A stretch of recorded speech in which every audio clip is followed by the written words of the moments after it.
하나님께 영광의 박수 올려드리겠습니다. 우리 시온 성가대 찬양 은혜스러웠습니다. 감사합니다. 우리 오늘 에베소서 강해의 우리 두 번째 시간입니다. 하나님께서 사랑하는 자에게 망각을 주신답니다. 아마도 지난주에 우리 함께 배우셨지만 많은 것들을 또 잊어버리셨을 거예요. 그래서 저희가 시작하기 전에 잠시 복습을 하고 시작해 볼까 합니다. 지난주에 우리가 우리 공부를 했는데 이 바울이 감옥에서 4편의 짧은 편지를 썼다 그죠? 그 4편의 짧은 편지가 뭔지 혹시 기억나십니까 여러분? 에베소서는 지금 우리가 하고 있으니까 당연하지요. 그 다음에 뭡니까?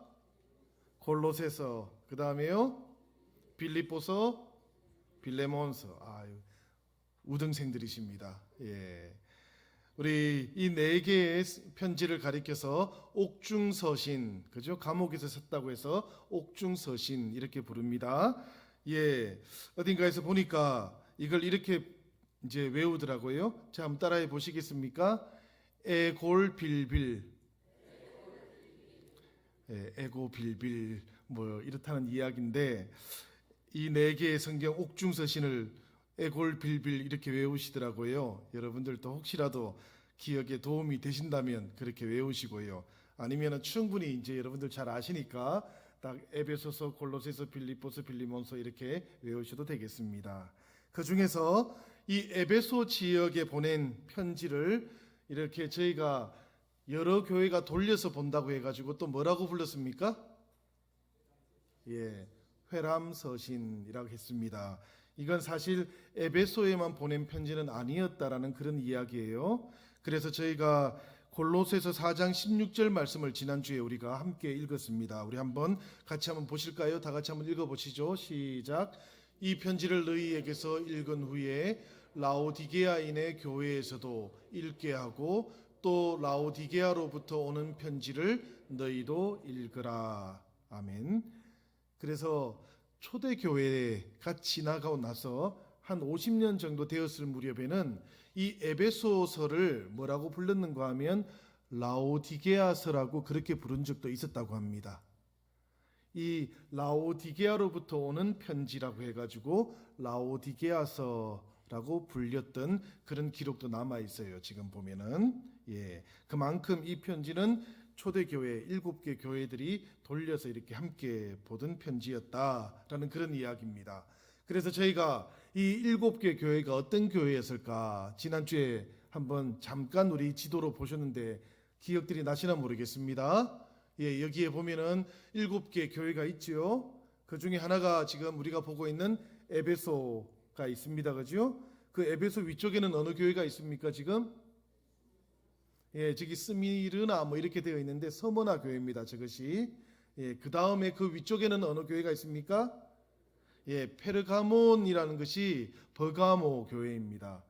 베를린에 가면은 유명한 박물관이 있는데 페르가몬 박물관이에요. 그것이. 그 버가모에서 다 뜯어와가지고 그곳에 유적이 다 남아 있어요. 지금도.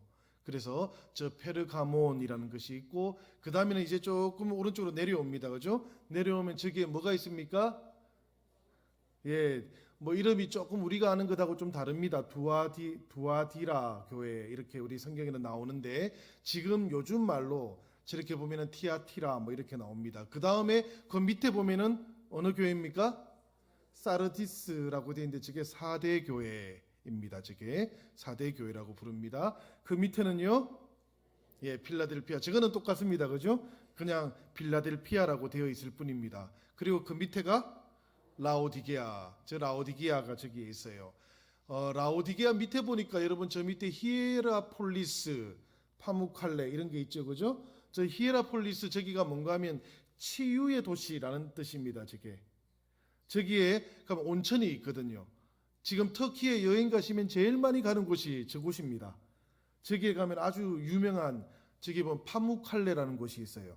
저 파무칼레가 스케암이 청이 져가지고 너무 이쁘거든요. 그래서 저곳으로 많이 가는데 저기가 바로 라오디게아 교회가 있는 곳이기도 했습니다. 그래서 성경에 보면 이 라오디게아 교회 이야기가 물과 관련해서 나오지요. 저 라오디게아에서 조금 밑으로 내려오면 거기에 어떤 도시가 있는가 하면 골로새 이 동네가 있었다라는 거예요. 그러니까 그 편지가 골로새에서 라오디게아로, 또 라오디게아에서 골로새로도 이렇게 해람을 시켰다라는 그런 이야기가 되겠습니다. 예. 여러분들이 지금 보신 에베소에서부터 이렇게 올라가서 다시 내려오는 이 사이클이 요한계시록의 7개 교회가 편지를 받은 순서이기도 해요, 여러분들. 요한계시록의 편지가 왜 이 순서로 되어 있는지를 보시면 저 순서가 도로를 따라 있는 순서예요. 길이 나 있는 순서이기도 한 거예요, 저것이. 그래서 편지가 이렇게 해람되었다라는 것을 기억하시면 되겠습니다. 지난주에 제가 에베소 교회의 개척자가 누구냐 이렇게 말씀을 드렸는데 기억나십니까, 여러분들? 힌트가 뭔가 하면은 부부예요. 이 두 사람 부부예요. 기억나시죠, 갑자기? 예. 브리스길라와 아굴라. 예. 기억이 나시면 이렇게 힌트만 주면 기억이 나요, 우리가. 이 브리스길라와 아굴라가 원래 초대 교회에서 로마에 살다가 클라우디아 황제 시절에 모든 유대인들이 로마에서 추방당하게 되었어요. 48년경에. 그래가지고 고린도에 와서 천막을 짓고 살 때 깜짝 놀랄 일이 생긴 거예요. 그곳에서 바울과 만나게 됐던 것이죠. 그래서 바울과 함께 복음을 전하다가 바울과 함께 이제 고린도에서 에베소로 건너왔어요. 생업을 다 접고 그리고는 정말 선교사의 소명을 띠고 이 고린도에서 에베소로 건너온 것이죠. 바울은 그 길로 해서 바로 이제 돌아갔습니다. 안디옥 교회로 돌아갔는데 이 브리스길라와 아굴라는 그곳에 남았던 거예요. 그리고 그곳에서 복음을 전했고 유명한 아볼로, 그죠? 성경에 뭐 아볼로라는 분 아시죠? 이 아볼로가 그곳에서 복음을 막 전하고 있는데 그게 만났던 거예요. 근데 브리스길라 아굴라가 보니까 이 아볼로라는 사람은 구약의 말씀과 세례 요한의 세례만 가르치고 있는 거예요. 그래서 브리스길라 아굴라가 네가 메시아에 대한 소식을 아직 듣지 못하였느냐. 그리고는 복음을 전해서 이 아볼로가 복음을 영접했던 거예요, 그곳에서. 그리고는 세례를 받고 성령을 받고는 다시 이 아볼로가 어디로 갔는가 하면 고린도로 또 갔던 거예요. 그때 이 브리스길라와 아굴라는 에베소에서 남아서 계속해서 복음을 가르치고 있었던 것이죠. 아볼로라는 이름이 조금 낯설죠, 여러분들? 성경에서 간혹가다 보기는 했는데 이게 아주 유명한 이름이에요. 아폴로입니다, 이게. 원래 그냥 로마식 이름으로 보면 그게 아폴로예요, 아볼로가. 그러니까 낯선 이름이 아닙니다, 여러분. 자, 그렇게 이 브리스길라와 아굴라 부부가 에베소 교회의 개척자들이었다라는 것을 우리가 알면 되겠습니다. 그 다음에 저희가 이제 아주 중요한 것을 지난주에 하나 우리가 함께 말씀을 나누었는데 그게 뭔가 하면 에베소서 1장 4절에서 6절까지 나오는 말씀이에요. 우리 한번 이 말씀 다시 한번 봉독해 보겠습니다. 우리 같이 시작. 창세전에 그리스도 안에서 우리를 택하사 우리로 사랑 안에서 그 앞에 거룩하고 흠이 없게 하시려고 그 기쁘신 뜻대로 우리를 예정하사 예수 그리스도로 말미암아 자기의 자녀들이 되게 하셨으니 이는 그가 사랑하시는 자 안에서 우리에게 거저 주시는 바 그의 은혜의 영광을 찬송하게 하려는 것이라. 아멘. 자, 여기서 이 말씀에서 우리가 아주 중요하게 우리가 다루었던 게 하나 있었어요. 그게 뭔가 하면 창세전에 그리스도 안에서 우리를 택하셨다라는 말씀이었습니다. 그렇죠? 창세전에 그리스도 안에서 우리를 택하셨다라는 이 말씀의 뜻이 뭐라고 제가 말씀드렸습니까? 하나님께서 그리스도 안에서 우리를 택하신 이 일은 세상의 그 어떤 조건으로도 그 어떤 환경으로도 취소시킬 수도 없고 또 그것에 의존하지도 않는다. 이 두 가지라고 말씀을 드렸어요. 기억이 나십니까, 여러분? 그 세상의 어떤 조건이나 원인에 의지하지 않고 하나님께서 전적으로 우리를 택하셨다라는 그런 의미예요. 그리고 그렇기 때문에 그 어떤 세상의 변화에도 하나님께서 우리를 택하신 이 일은 절대로 취소되지 않는다. 여러분을 향한 하나님의 그 택함은 어떤 경우에도 이제는 취소되지 않는다라고 제가 말씀을 드렸습니다. 믿으십니까? 때로는 우리가 인생을 살아가다가 우리 마음이 조금 냉담해지더라도, 하나님이 조금 멀리 있는 것처럼 느껴질 때에도 하나님이 우리를 택하신 그 사랑은 결코 취소되지 않는다라는 이야기예요. 우리 가정에 여러분들 자녀들이나 또 아내나 남편이나 혹은 부모님이나 잠시 교회를 나오셨다가 잠시 믿음을 고백했다가 지금 신앙생활을 하기를 쉬고 있는 분이 있다 할지라도, 사랑하는 주의 형제자매 여러분, 하나님의 이 택함을 믿으시고 여러분들 결코 낙심하지 마시기 바랍니다. 늘 기도하시고 늘 소망 가운데 우리가 중보해야 될 줄로 믿습니다. 여기까지가 우리가 지난주에 했던 말씀의 중요한 내용들이었어요. 지난주에 저희가 말씀을 읽으면서 다루지 않았던 말씀도 하나 있습니다. 오늘 우리는 그 다루지 않았던 성경 말씀을 먼저 조금 다루고 오늘 우리가 읽었던 말씀도 계속 이어갈 텐데요. 에베소서 1장 12절에서 14절까지의 말씀 우리가 한번 보도록 하겠습니다. 에베소서 1장 12절에서 14절까지 말씀 우리가 같이 한번 봉독해 보겠습니다. 다 같이 시작. 이는 우리가 그리스도 안에서 전부터 바라던 그의 영광의 찬송이 되게 하려 하심이라. 그 안에서 너희도 진리의 말씀 곧 너희의 구원의 복음을 듣고 그 안에서 또한 믿어 약속의 성령으로 인치심을 받았으니 이는 우리 기업의 보증이 되사 그 얻으신 것을 속량하시고 그의 영광을 찬송하게 하려 하심이라. 아멘. 자, 이 말씀은 제가 미리 이 말씀을 드리고 시작해야 되겠어요. 이 말씀이 어렵습니다. 에베소의 말씀 가운데 어쩌면 가장 어려운 구절이 들어있을지도 몰라요. 평생 이 말씀의 의미가 뭔지 모르고 신앙생활을 하다가 하나님께 가실 수도 있는 말씀입니다. 그렇지만 오늘 우리가 한번 짧게라도 다루어 보려고 합니다. 먼저 우리 12절 처음 시작하는 말씀이 뭡니까? 이는, 크게 써놨죠, 그죠? 이는. 이게 뭡니까, 여러분? 이것은 뭐죠? 이게 우리 11절에 나오는 말씀이에요. 11절에 보면 어떤 말씀이 나오는가 하면 우리가 예정을 입어 그리스도 안에서 기업이 되었으니 이렇게 되어 있어요. 그죠? 우리가 예정을 입었어요. 우리가 조금 전에 예정하고 택함을 받았다는 말씀의 의미는 이제 아시겠죠? 그죠? 값없이 은혜로 세상의 그 어떤 조건과 환경이 아니라 나의 어떤 능력이 아니라 그야말로 값없이 하나님께서 우리를 예정해 주셨던 겁니다. 그죠? 그래서 그리스도 안에서 우리가 기업이 되었다라고 말해요. 여기서 기업이라는 것은 컴퍼니를 말하는 게 아니에요. 회사를 말하는 게 아니에요, 여러분들. 이게 뭔가 하면 이 기업이라는 것은 유산 상속자를 말하는 겁니다. 우리가 하나님의 택함을 받아서 우리가 하나님의 뭐가 되었다고요? 유산 상속자가 되었다. 우리 로마서 8장 17절 우리 한번 보시겠습니다. 여기 보시면 어떤 말씀이 있습니까? 한번 다 같이 읽어보시겠습니까? 시작. 자녀이면 또한 상속자 곧 하나님의 상속자요 그리스도와 함께한 상속자니. 자, 여기에 보시면 우리가 하나님의 자녀이면 뭐가 된다고요? 상속자가 된다. 자녀가 아닌데 상속을 해주는 경우가 있습니까, 여러분? 그런 경우는 없지요. 우리가 하나님의 상속자가 되었다라는 이야기는 우리가 하나님의 자녀가 되었다라는 이야기예요. 그러니까 우리가 예정을 입어서 그리스도 안에서 하나님의 자녀가 되었다라는 말이에요. 기업이 되었다라는 말은 거죠. 자, 이 유산 상속자가 되고 자녀가 되고, 그래서 우리들은 이제 하나님 안에서 살아가는 존재가 되었는데, 이것은 지금 말하는 이것이에요. 그죠? 이것은 우리가 하나님의 자녀가 된 이것은, 우리가 하나님의 유산 상속자가 된 이것은 무엇 때문인가 하면 12절에 이제 보면 나옵니다. 우리가 그리스도 안에서 전부터 바라던 그의 영광의 찬송이 되게 하려 하심이라.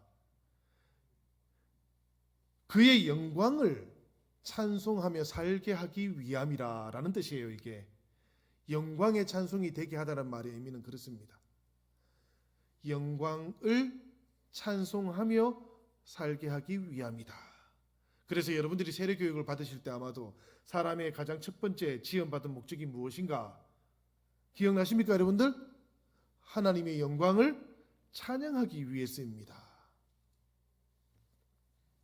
우리가 그분의 자녀가 된 것은 바로 이 이유가 있었던 것이죠.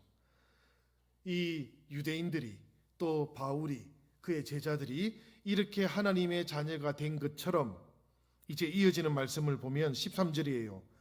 그분 안에서 너희도 진리의 말씀 곧 너희의 구원의 복음을 듣고 그 안에서 믿어 약속의 성령으로 인치심을 받았다. 여기서 말하는 너희는 누군가 하면 바로 에베소 지역, 저 아시아 지역에 있는 이방인들을 가리키는 것이죠. 너희도 이제는 하나님의 자녀가 되었다. 우리처럼. 어떻게 자녀가 되었다고요? 이 말씀에 보니까 자, 처음에는 우리가 보니까 뭐가 있는가 하면 듣고, 우리 화면 한번 보실까요? 제일 밑에 뭐가 있습니까? 듣고, 그 다음에는 믿고, 그 다음에는 받고. 한번 따라해 보시겠습니까? 다시 듣고, 믿고, 받고. 자, 무엇을 들었을까요? 말씀을, 복음을 들었던 거예요. 저렇게 한꺼번에 넣으면 안 되는데, 그죠? 자, 그 다음 믿고, 뭘 믿었을까요? 예수님을 믿고, 그 다음에 무엇을 받았습니까? 성령을 받았습니다. 이게 우리가 하나님의 자녀가 되는 길이에요, 여러분들. 이것 외에는 하나님의 자녀가 되는 길이 없어요. 우리가 복음을 들어야만, 그죠? 믿음이 생기는 것 아닙니까? 우리가 이 지역에 새로 오시는 분들에게 복음을 전해서 하나님의 자녀가 되도록 하려면 뭘 해야 된다고요? 듣게 해야 되는 거예요, 그죠? 듣게 하려면 어떻게 해야 됩니까? 전해야 되는 것이죠. 이 과정 없이 어느 날 갑자기 누군가가 믿고 주님의 교회를 찾아오는 법은 없는 거예요. 자, 첫 번째는 듣고, 그 다음에 믿고, 그 다음에 성령을 받는 거예요. 자, 오늘 이 말씀에도 그렇습니다. 진리의 말씀 곧 구원의 복음을 듣고 그분 안에서 믿고 약속의 성령으로 인치심을 받았다라고 그렇게 얘기합니다. 그죠? 자, 그 다음에 14절이에요. 이 14절이 어렵습니다. 오늘 제가 이 14절에 아주 주목하려고 합니다. 이는 우리 기업의 보증이 되사 그 얻으신 것을 속량하시고 그의 영광을 찬송하게 하려 하심이라. 아멘. 이는 또 나왔어요. 이는, 이것은, 지금 여기서 말하는 이것은 이제 뭡니까? 13절 마지막에 나오는 약속의 성령으로 인치심을 받았으니 이것은 이라는 이런 뜻이에요, 여러분들. 약속의 성령으로 인치심을 받았으니 이것은 우리 기업의, 아까 기업이 뭐라고요? 유산 상속자라고 했습니다. 그죠? 그러니까 약속의 성령으로 인치심을 받았으니 이것은 우리가 유산 상속자가 되는 것에 뭐가 된다고요? 보증이 되신다. 세상에서 살면서 보증 쓰시면 안 됩니다. 그런데 성령께서는 우리가 하나님의 유산 상속자가 되는데 뭐가 되신다고요? 보증이 되신다라고 말씀하셔요.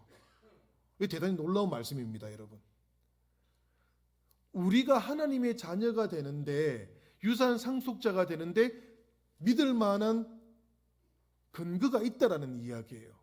우리 이 땅의 성도들이 살아가는 동안에, 우리가 하나님의 자녀로 살아가는 동안에 하나님은 우리가 하나님의 유산 상속자입니다. 하나님께서 이루실 그 하나님 나라의 상속자들입니다라고 우리가 그냥 공허하게, 우리가 막 상상력을 발휘해서 말하고 있는 게 아니라는 이야기예요.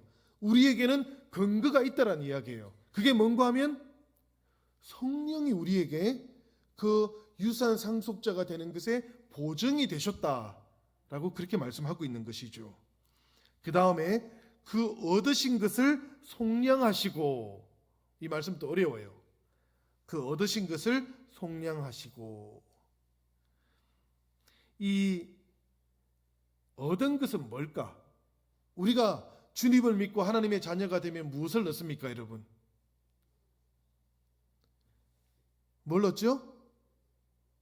다 아시면서 구원을 얻지 않습니까? 영생을 얻지 않습니까? 하나님 안에서 우리가 의롭게 되지 않습니까? 그죠? 그런데 구원을 얻고 영생을 얻는 것은 우리가 하나님 앞에 설 때 이루어지는 일이에요. 그런데 우리가 복음을 듣고 그리고 나서 그리스도를 믿고 그 다음에 성령을 받으면 그 순간에 우리에게 일어나는 일이 있어요. 이미 이 땅에서 일어나는 일이 있어요. 그게 뭔가 하면 하나님 앞에서 우리가 의롭게 여겨지는 거예요. 의롭게 여겨지는 이것은 이미 이 땅에서 믿기 시작하는 그 순간부터 우리가 얻는 거예요. 그래서 여러분들이 이 시간에 하나님의 거룩한 자녀가 된 것 아닙니까? 어떻게 우리가 거룩하신 하나님 그 앞에서 우리가 거룩하다라는 이름을 가질 수 있겠습니까? 그 이유는 딱 하나밖에 없는 거예요. 우리가 듣고 믿고 성령을 받아서 바로 그 때문에 하나님 앞에서 우리가 하나님의 의로움에 도달할 수 있게 된 거예요. 하나님이 우리를 은혜로 의롭다고 여겨주신 거예요.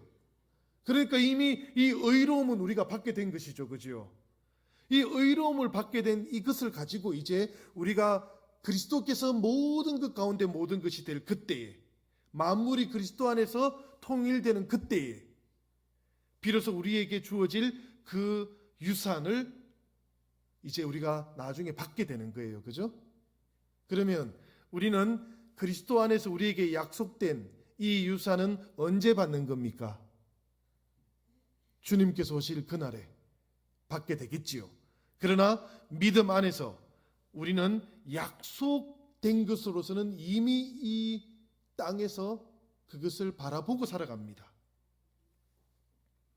모든 믿는 사람들은 믿음 안에서 바라는 것들의 실상을 보면서 살았던 것이죠. 그래서 우리가 하나님 앞에서 이미 의롭게 된 그 하나님의 존귀한 자녀가 된 그 순간에 하나님의 약속 안에서 우리는 나중에 미래에 주님 오실 그때에 우리에게 주어질 그 유산을 바라보면서 얻은 것으로 여기면서 이 땅을 살아가고 있는 거예요. 그런데 오늘 말씀을 보니까 성령께서 그 얻으신 것을 속량하신다라고 그렇게 말합니다. 그죠? 속량한다는 건 무슨 뜻입니까, 여러분? 그리스도 예수께서 우리를 속량하셔서 라는 건 무슨 뜻이죠? 속죄하셔서. 속죄하다는 말은 무슨 뜻일까요? 이 말의 원래 의미는 이런 거예요. 노예가 시장에 나와 있어요. 어떤 사람들이 돈을 주고 그 노예를 사올 수 있어요. 돈을 주고 사오는 이것을 속량하다 라고 그렇게 말해요. 그리스도께서 주님의 핏값으로 우리를 사오신 거예요. 그죠? 속량하신 거예요.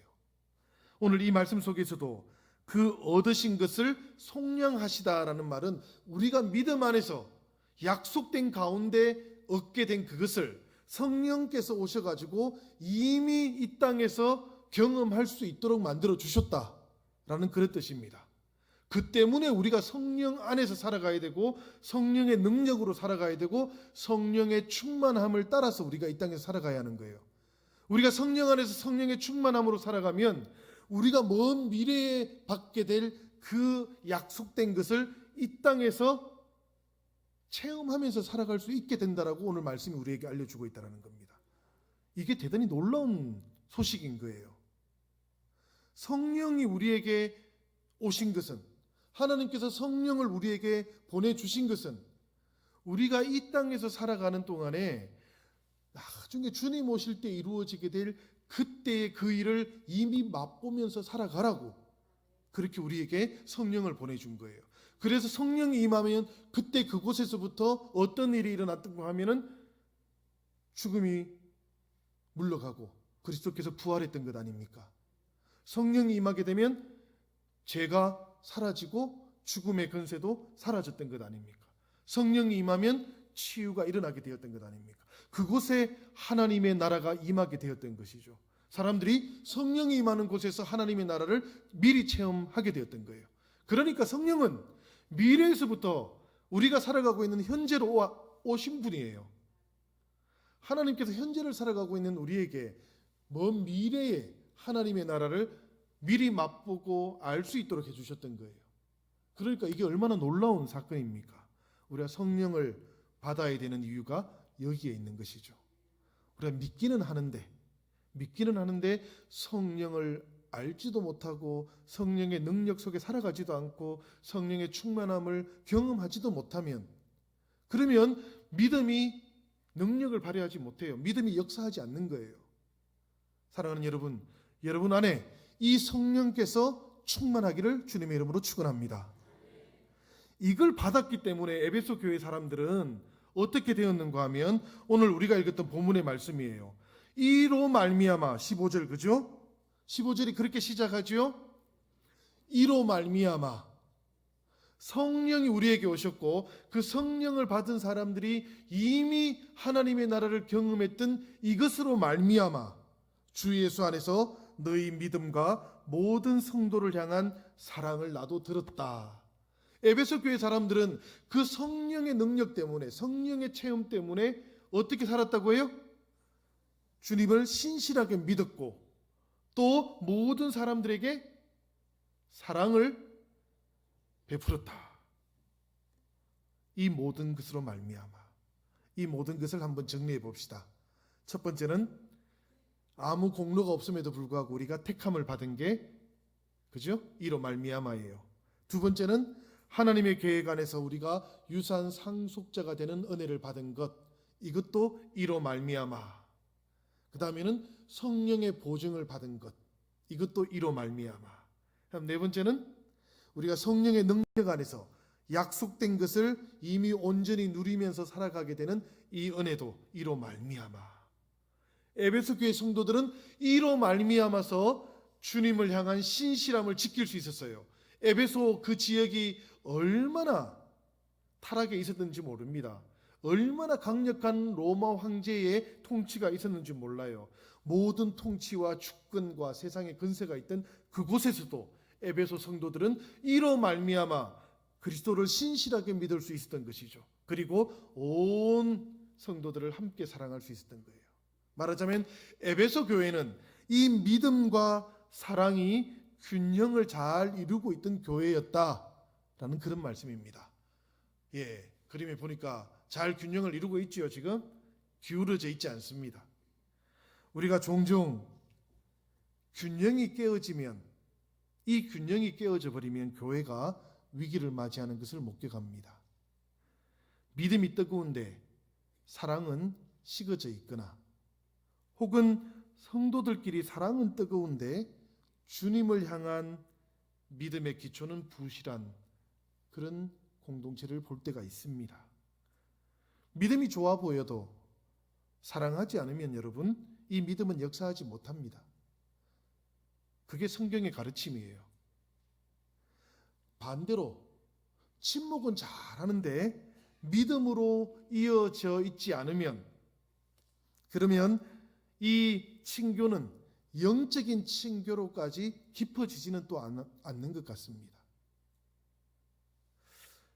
그래서 생각을 해보면 믿음과 사랑이 잘 균형을 이루고 있는 교회, 그런 교회가 주님이 원하시는 교회겠다, 이런 생각이 들어요.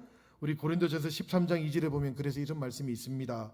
산을 옮길 만한 모든 믿음이 있을지라도 사랑이 없으면 아무것도 아니다. 정말 nothing이라는 거예요. 아무것도 아니라는 거예요.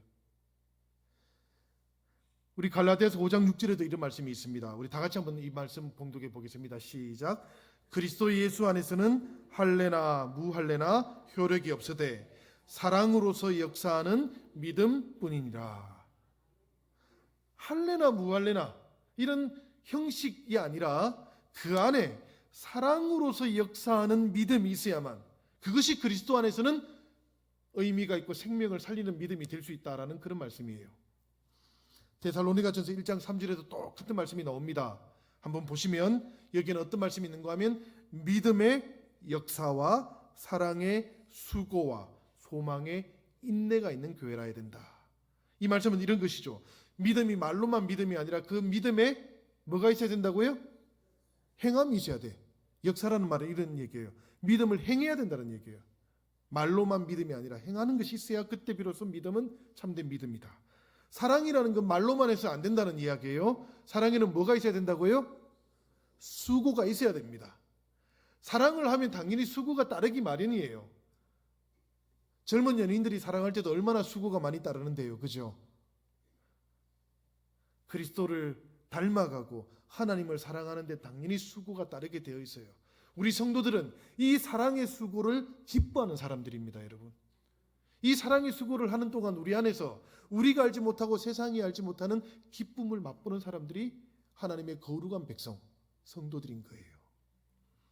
소망은 당연히 인내가 필요한 법입니다. 그죠? 이 에베소 교회는 바로 이런 균형을 잘 가지고 있던 교회였던 것이죠. 우리 영신교회가 하나님 앞에서 이렇게 믿음과 사랑이 잘 균형을 가진 주님의 교회가 되기를 간절히 축원합니다. 바울이 이 교회를 위해서 기도를 하나 했습니다. 오늘 17절의 말씀인데요. 뭔가 하면 우리 같이 한번 읽어볼까요? 17절.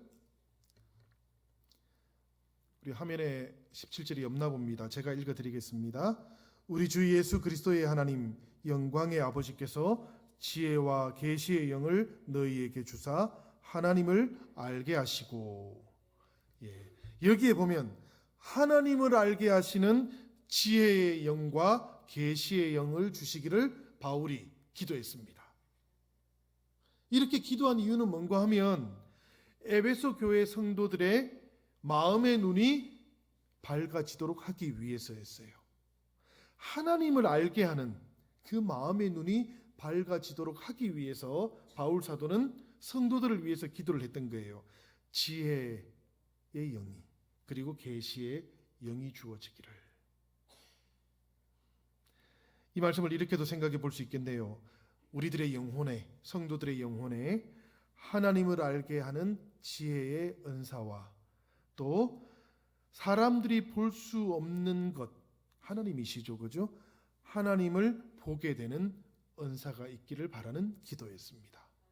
그것이 교회를 교회되게 한다는 이야기예요.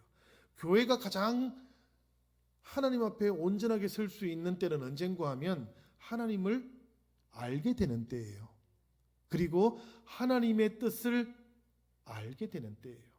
사람들이, 세상 사람들이 보지 못하더라도 성도들은 그 하나님의 뜻을 보게 되면 그 교회는 하나님 앞에 온전하게 설 수 있는 거예요. 이게 있어야 되는 것이죠. 에베소 교회를 향해서 바울 사도가 하나님을 알게 하는 지혜의 영, 하나님을 보게 하는 계시의 영을 주시옵소서 이렇게 기도한 이유는 그때 비로소 교회가 교회 될 수 있기 때문에 그러합니다. 사랑하는 여러분, 그런 교회와 성도들이야말로 하나님의 부르심과 함께 오는 소망이 무엇인지 비로소 알게 된다라고 오늘 18절은 우리에게 말하고 있고요. 바로 그런 교회와 성도들이야말로 하나님의 거룩한 백성에게 주신 그 유산의 풍성함이 어떤 것인지도 알게 된다라고 말씀하고 있습니다. 그리고 이어서 마지막 19절입니다. 하나님의 힘과 능력이 일하심을 따라서 믿음 안에서 성령과 동행하는 우리에게 베풀어 주시는 그 능력이 엄청나게 위대한 것을 그때 비로소 알게 될 것입니다. 생각해 보면 이렇지요, 여러분들. 우리는 오늘 하나님과 동행하고 성령과 동행한다고 하지만 정작 그 하나님이 우리에게 베풀어 주시는 그 힘과 능력을 알지 못하고 살아가요. 사실 성경은 우리에게 이미 이렇게 말하고 있는 겁니다. 성령과 함께하는 교회, 성령과 함께하는 성도들은 누구든지 이미 그 능력을 받았고 그리고 지금 실행할 수 있다라고 말하는 거거든요. 에베소서의 말씀은 그런 거예요, 여러분들. 성령의 보증으로 성령이 이미 우리에게 허락해 주시는 그 능력을 따라서 살아가는 성도들과 교회는 그 능력을 가지고 있다고 얘기하는 거예요. 지금 가지고 있다고 얘기하는 거예요. 뿐만 아니라 지금 이곳에서도 행할 수 있다라고 얘기하는 거예요. 예수 그리스도의 교회, 그 초대 교회들은 이 성령의 능력 안에 강하게 사로잡혀 있었고 그 성령의 능력을 행하면서 살았던 교회였습니다. 오늘 이 시대의 교회가 왜 이 하나님의 능력, 성령께서 함께 하시는 그 능력을 상실했을까를 생각해 보면 교회가 더 이상 믿지 않고 있기 때문에 그렇습니다. 우리에게 그 능력이 있다고 신뢰하지 않기 때문에 그렇습니다. 심지어는 교회가, 성도가 그런 능력을 가지고 있다는 것을 잊어버렸기 때문에 그렇습니다. 그런데 성경은 우리에게 아주 분명하게 말씀하고 있기를 누구든지 간에 하나님을 알게 하시는 지혜의 영과 계시의 영을 통해서 밝아진 마음의 눈을 가지고 있는 사람들은 성령께서 주시는 하나님의 이 능력을 가지고 있고 행할 수도 있다라고 그렇게 말씀하고 있는 거예요. 사랑하는 여러분, 우리 영신교회가 밝아진 마음의 눈을 가질 수 있기를 바랍니다. 하나님을 알게 하시는 그 계시의 영, 그 진리의 영, 지혜의 영을 통해서 우리의 모든 마음들이 밝아질 수 있기를 바랍니다. 그 밝아진 마음의 눈을 통하면 우리는 언제나 우리의 일상 가운데서 하나님을 볼 수 있게 될 겁니다. 하나님을 느낄 수 있게 될 겁니다. 그리스도 예수께서 우리와 어떻게 함께 동행하시는지를 늘 체험하면서 살아갈 수 있게 될 겁니다. 이것이 초대교회 성도들, 사도 바울의 믿음의 길에 나타났던 하나님의 역사였던 것이죠. 그런 교회들은 세상의 근세 아래 있지 않습니다. 그런 교회와 성도들은 로마 황제의 통치 혹은 그 아시아주의 총독의 통치 아래 있는 사람들이 아니에요. 그런 사람들은 세상이 감당하지 못하는 사람들입니다. 그런 교회는 세상 아래 있지 않습니다. 왜냐하면 교회의 머리는 우리 주님이시기 때문에 그렇습니다. 교회는 모든 충만함 가운데 충만함을 전해주시는 그분으로 가득하기 때문에 그렇습니다. 우리 영신교회가 모든 것 가운데 모든 것이 되실 우리 주 예수 그리스도 그분의 충만함으로 늘 충만한 교회 되어지기를 우리 주님의 이름으로 축원합니다. 우리 이 시간, 제가 이 순서부터 조금 늘 익숙하지가 않아요. 설교를 끝낸 다음에 이 시간에 저희들 잠깐 기도하고 다시 함께 합심해서 또 기도하도록 하겠습니다. 사랑하는 주님, 주님 앞에 저희들 씁니다. 주님이 주신 말씀을 저희들이 배우고 함께 묵상하고 또 나누면서 하나님, 우리가 정말 하나님으로부터 그 어떤 조건도 없이 택함 받았음을 알게 되었나이다. 우리가 택함 받은 이 은혜가 세상의 그 어떤 것으로도 취소되지 않는다라는 것도 우리가 배웠습니다. 하나님께서 우리에게 찾아와 주셔가지고 우리를 하나님의 자녀로 삼아 주실 그때에 하나님, 우리는 아무런 자격도 없었습니다. 그럼에도 불구하고 하나님께서 우리에게 온전한 자녀로 유산 상속자로 삼아 주셨나이다. 하나님, 성령을 우리에게 보내어 주시어 우리가 세상 속에서 하나님의 자녀가 되고 유산 상속자가 된 것도 보증해 주셨나이다. 하나님, 그래서 우리는 이 세상 가운데에서 성령의 능력으로 성령과 동행하면서 살아갑니다. 이 성령과 동행하는 동안 우리 안에 믿음과 사랑이 온전히 균형을 잡아서 드러날 수 있도록 인도하여 주시옵소서. 우리 영신교회가 그 믿음과 사랑으로 역사하는 교회가 되게 하시고, 우리 영신교회가 그 믿음과 사랑으로 성령의 능력을 충만하게 드러내는 교회 되게 하여 주옵소서. 그리하여 모든 것 가운데 모든 것이 되시는 우리 주님으로 충만한 교회 될 수 있도록 축복하여 주시옵소서. 우리 주 예수님의 이름으로 기도드리옵나이다. 아멘. 우리 찬송